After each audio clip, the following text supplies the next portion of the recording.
Ayan.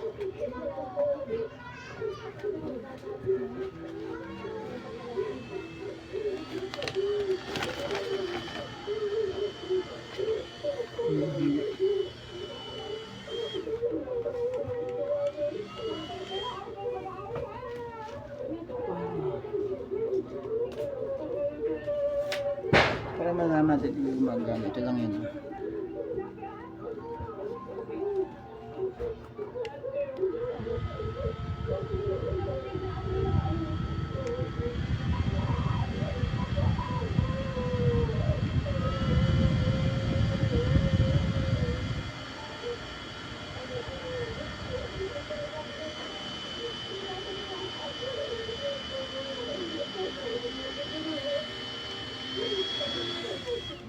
Napatali.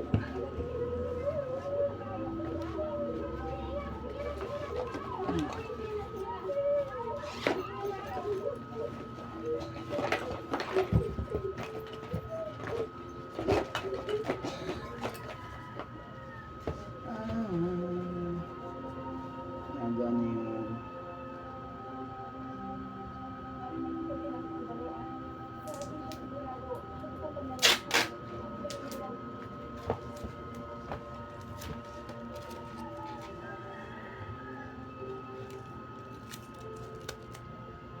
Yan.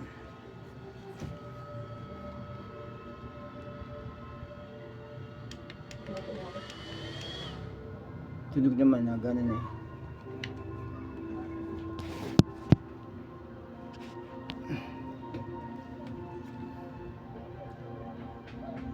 Steady yung plastic.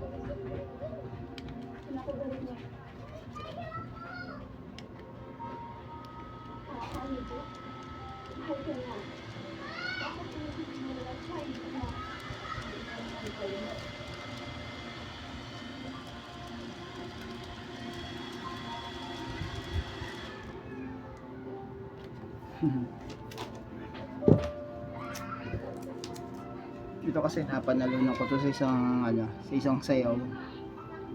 Yan, nagkaroon ng event. Mga naman, mga damit ko pambenta sa hukay-hukay. So, hindi ako nagtatagumpay sa mga negosyo. Kaya binablog ko na lang siya. Ay, hirap nung pinagdadaanan ko talaga ngayon. Pag-iiwan na ng mga kabatsmate, mga kaibigang classmate. Ay, naghahabol ako sa oras, panahon. Pero anyway, yung mga napanalunan ko o nagkaroon ako ng grocery, hindi ko pa rin siya i-display. So sana nga, ang gusto ko mangyari, makalipat ako ng bahay, pero wala pa rin akong kapital, natili ako sa loob ng bahay.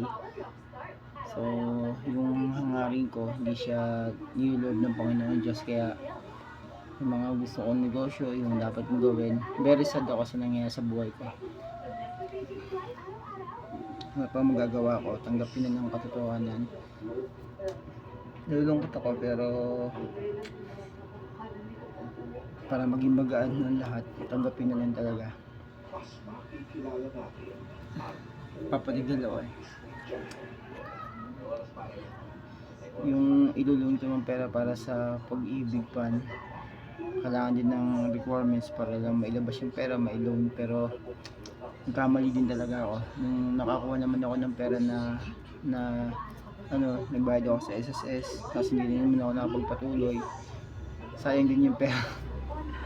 Grabe, sana ginamit ko nun sa dapat. Pero sige lang, tanggapin ang katotohanan, and sinishare ko lang yung yung ibang gamit ko dito. Kailangan ko na may ilabas, may ibenta para sa gusto kong puntahan na lugar, medyo magaan-gaan lang yung mailalabas kong gamit para may benta ko na to, and yun lang, that's it.